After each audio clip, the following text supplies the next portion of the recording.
Oke, ini yang ketiga, pesan ketiga. Masih intrapersonal ya. Hasrat untuk mengejar pengalaman positif adalah pengalaman negatif, dan penerimaan pengalaman negatif adalah pengalaman positif. Ya, perhatikan pesan ini gitu. Hasrat selalu ingin mengejar pengalaman positif adalah pengalaman negatif, dan penerimaan terhadap pengalaman negatif adalah pengalaman positif. Ini cenderung kayak bolak-balik gitu kan. Tapi memang beginilah kurang lebih. Saya terinspirasi dari di bukunya Mark Manson di ya tadi ya di Seni Bodo Amat, dan ini saya terapkan pada diri sendiri dan saya sebarkan ke anak didik saya gitu ya. Anak didik saya, teman-teman saya, kolega saya, yang mana mereka ini selalu apa ya, terkena paparan toxic positivity gitu ya. Jadi kalimat ini dapat dari ya tadi Seni Bodo Amat, dan ternyata saya jadinya pribadi mampu untuk melaluinya juga, dan kawan-kawan saya sekeliling saya juga mampu melaluinya. Karena apa? Karena pasalnya gini. Padahal aku nggak asing sama pembahasannya. Iya, saya pasti kalau kamu baca buku pasti inilah kurang lebih bakal ngerti, karena saya juga ini gua dari buku-buku kok, gitu ya. Hasrat untuk mengejar pengalaman positif adalah pengalaman negatif. Ini poinnya adalah fenomenanya atau triggernya adalah kamu tuh harus berpikir positif segala apapunnya, katanya gitu kan. Segala apapun tuh pasti ada hikmahnya gitu.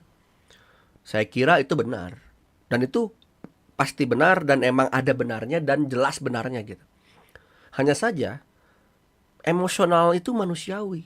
Manusia itu memiliki, ya kenapa disebut manusia itu sempurna? Sempurna itu adalah bukan selalu bagus, tapi ada buruknya gitu. Jadi seimbang itu adalah positif dan negatif. Selalu ingin mengharapkan pengalaman positif adalah pengalaman negatif. Justru ketika kita mendapatkan ketidaknyamanan diri, ya, pengalaman ingin selalu mengerjakan positif-positif, justru kita makin menderita. Selalu harus berpikir positif dan sebagainya, itu dipaksa, dan itu tuh sangat menderita. Karena memang begitu adanya gitu. Justru itu menyakitimu. Ya. Jadi berpikir positif, ayo kamu tuh harus gitu. Wah, makanya lahirlah istilah toxic positivity. Karena memang justru semakin kamu memaksa dirimu untuk positif, justru kamu semakin negatif. Karena memang ya tidak semudah itu juga kan. Karena memang manusia disebut sempurna. Karena memang bagi saya pandangannya ya seimbang, positif negatif ada. Proton, neutron, negatif itu apa gitu. Gitu. Semakin kamu menghindar, semakin sulit untuk menerima. Nah itu. Nah ini backward law kan, the paradox gitu. The paradox. Gitu. Ini memang demikian gitu. Justru malah menerima pengalaman negatif adalah pengalaman positif. Gitu. Ya, jadi menerima pengalaman buruk adalah pengalaman baik. Karena semakin kamu tahu menerima, ikhlas mendapatkan rasa-rasa ini, justru kamu mendapatkan pengalaman positif. Kamu mendapatkan keikhlasan di sana. Kamu mendapatkan hal-hal yang di luar kendalimu adalah begini adalah rasanya gitu. Justru kamu akan bisa menerima ketenangan diri karena kamu adalah self acceptance-nya kuat gitu. Penerimaan diri gitu, self acceptance-nya kuat. Jadi ketika misalkan ya contohnya, pengalaman positif ya, mengejar pengalaman positif adalah pengalaman negatif adalah ya tadi, saya harus penonton saya tuh harus 10, harus banyak, harus seratusan gitu. Selalu ingin 100 penonton, semakin kamu tuh menderita karena gak selalu bisa 100. Diupayakan boleh, tapi akan selalu begitu tuh PR. Justru ketika menerima pengalaman, ternyata hari ini cuma 6, kemarin cuma 2, yang lalu-lalu juga cuma 2, 3, 10. Ternyata ada perkembangan ya. Nah, gimana caranya saya bisa naikin lagi? Nah, justru menerima pengalaman pahit yang tadi, yang ternyata naik turun tadi ya, nontonnya dikit dan sebagainya misalkan gitu, kita malah jadi bisa maju lagi karena itu pengalaman positif. Ternyata rasanya sedikit tuh begini. Jadi kayak growth mindsetnya ke situ gitu. Pemikiran berpikir positifnya ke sana. Penjualan sedikit gitu dan sebagainya. Misalkan ya saya juga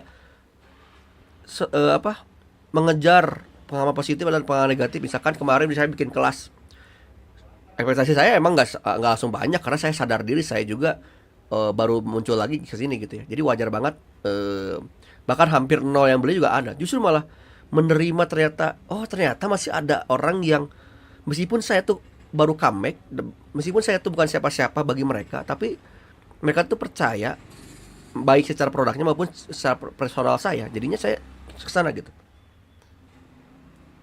Gitu. Malam Prof, ikut ya, ikut di majelisnya ya. Siap Ken Lapis, terima kasih. Selamat malam. Thank you sudah nyampe, sudah mampir juga. Mari kita khotbah bersama. Untuk terus selalu berkembang pun apakah termasuk positif? Nah itu, hasrat untuk mengejar pengalaman positif, yaitu ingin selalu berkembang, itu adalah negatif. Kenapa menjadi negatif? Karena kamu apa namanya tuh, bukan dirimu atau bukan kamu emang siap dengan ikhlas untuk siap berkembang. Karena selalu berkembang itu kan, karena kita juga naik turun. Berkembang itu akan selalu pasti masalahnya gitu. Justru ketika kamu sedang tidak berkembang, apa ya, ikhlas nggak kamu tuh sedang turun, tidak berkembang gitu, sedang layu, sedang lemah. Justru dengan kamu menerima penurunanmu, ya, sedang tidak berkembang, itu sama positif. Justru itu yang berkembang gitu. Justru yang memang kamu tuh harus ngonten terus setiap hari dan sebagainya misalkan gitu. Itu nggak apa-apa juga cara gitu. Tapi kan apa namanya tuh, ketika lagi loyo dan sebagainya, lagi lemas, ya sampai pada akhirnya hiatus 2 tahun gitu. Itu mah saya. Itu mah gue. Udah dikejar terus gitu kan, kan melelahkan gitu. Dan itu kan jadi pengalaman negatif karena ternyata sudah tidak enjoy lagi untuk live streaming. Malah jadi overwhelmed dan sebagainya gitu. Jadi berkembang itu tidak ada pilihan untuk berkembang, tapi untuk selalu terus berkembang itu jadi negatif. Tapi kalau loyo terus gimana? Gitu. Kalau lagi nurun gimana? Makanya apa yang namanya tuh, selalu coba untuk lebih banyak menerima aja gitu. Menerima pengalaman negatif, lagi turun nih, lagi nggak ada yang nonton nih, lagi apa gitu. Saya juga selalu mencoba gitu. Tetap misalkan, apakah Prof harus selalu begitu? Ya enggak juga, saya juga selalu manusia biasa juga, saya juga emosional. Makanya selalu ingat dengan ini gitu. Oh ternyata mungkin saya selalu ingin positif mulu, selalu ingin banyak yang nonton, selalu ingin banyak yang terjual, selalu ingin dapat job, selalu ingin apa. Jadi kayak oh pantesan saya tuh selalu harus berkembang gitu. Wah gila, ternyata melelahkan ya gitu. Jadi malah jadi backfire gitu. Tapi ternyata oh iya, ternyata emang saya lagi turun. Ternyata saya lagi emang ya VTuber tua yang menolak graduate dan begini begini begini. Oh iya, justru itu jangan jadi pengalaman baik di mana oh kita menjadi newbie lagi, kita menjadi amatir lagi, kembali lagi belajar lagi gitu. Oh ya sudah, saya terima lagi, awal lagi, riset lagi. Ya sudah gitu ya, kembali lagi menurun gitu. Jadi memang ya, ketika kawan-kawan, kata kuncinya itu aja, ketika kawan-kawan sudah merasa selalu ingin positif, itu negatif aja, hati-hati. Justru ketika menerima pengalaman buruk adalah pengalaman baik. Justru karena oh ternyata lagi turun gitu, ternyata lagi ini dan sebagainya, belajar dari situ, justru itu jadi pengalaman positif gitu ya.